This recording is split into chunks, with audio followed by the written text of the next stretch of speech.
మీ ఎలాంటి వ్యాపార ప్రకటనలకైనా వెంటనే మా ఛానల్ సంప్రదించండి. వీక్షకులందరికీ నమస్కారం. శ్రావణ మాసంలో చెప్పుకోదగ్గ గొప్ప ముహూర్తాలు లేవు. రాబోయేటువంటి భాద్రపదం శూన్యమాసం, తదనంతరం శ్రావణ మాసం ముహూర్తాలు లేవు, భాద్రపదంలోనేమో శూన్యమాసము, ఆ తర్వాత వచ్చేటువంటిది ఆశ్వీజ మాసము. ఆశ్వీజ మాసం తర్వాత కార్తీక మాసము. ఈ ఆశ్వీజ కార్తీకాల్లో ముహూర్తాలు ఉంటాయి. ప్రత్యేకించి నవంబర్ నెలలో ఉండేటువంటి పెళ్లి ముహూర్తాలు అంటే నిజంగా కార్తీక మాసంలో ఉండేటువంటి పెళ్లి ముహూర్తాలు అత్యంత బలమైనటువంటి పెళ్లి ముహూర్తాలు, దాంట్లో ఏమాత్రం సందేహం లేదు.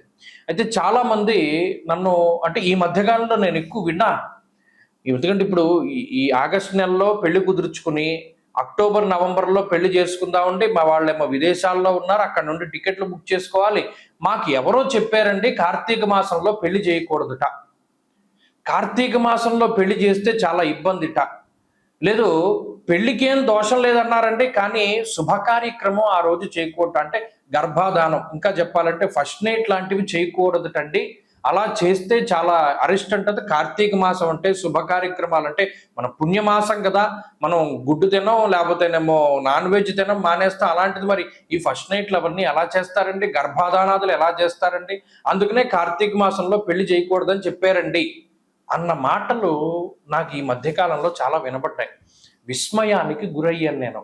ఏమిటిది ఇంత వ్యతిరేకమైన ప్రచారం కనబడుతోంది. ఇంకొక ప్రచారం కూడా కనపడింది, అది ఇంకో వీడియో చేద్దాం అనుకున్నాను కానీ దానికి అంత అవసరం లేదు.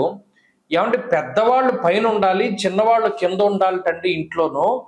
మా ఊర్లో అందరూ చెప్పుకుంటున్నారు పెద్దవాళ్ళు పైనే ఉండాలి, చిన్నవాళ్ళు కింద ఉండాలంటే, అలా లేకపోతే అరిష్టం జరుగుతుందిట అని. ఇదేంటమ్మా ఇలాంటి వింత పోకళ్ళు ఎక్కడి నుండి వస్తున్నాయి? మీకు ఒక చిన్న సూక్ష్మం చెప్తాను వినండి.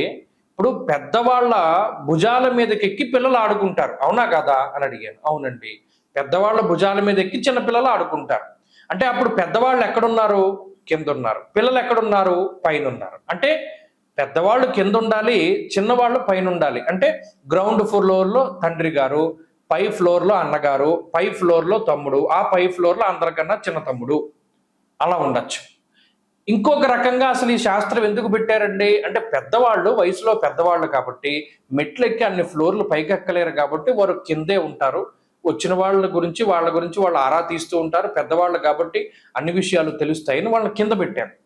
చిన్నవాళ్ళు పైకెక్కగలరు, శరీరం సహకరిస్తుంది కాబట్టి పైన ఉండాలి అన్నది కూడా వాస్తులో మర్మం.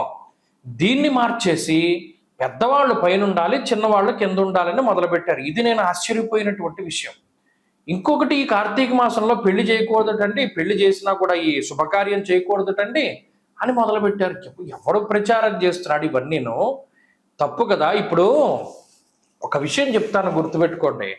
కార్తీక మాసము అన్నది నా కార్తీక సమో మాస, అసలు దాంతో సమానమైనటువంటి మాసం లేదు. దేనికి? దానం చేయడానికి.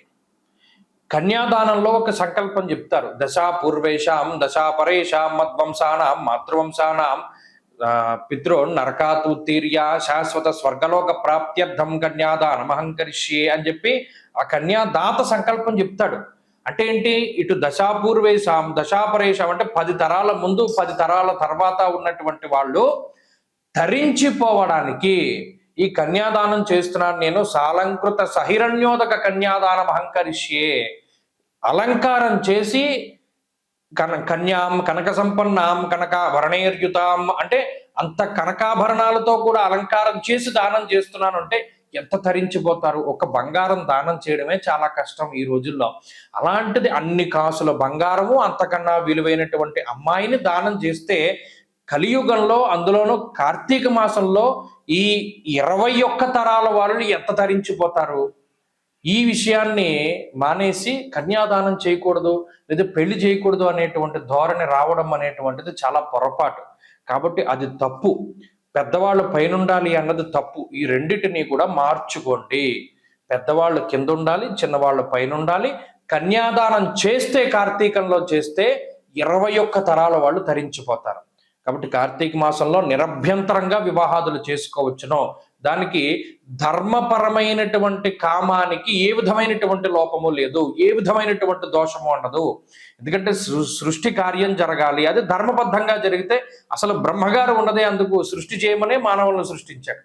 కాబట్టి చక్కగా వివాహాదులు అవి చేసుకోవచ్చును, ఏ విధమైనటువంటి లోపము లేదు. స్వస్తి.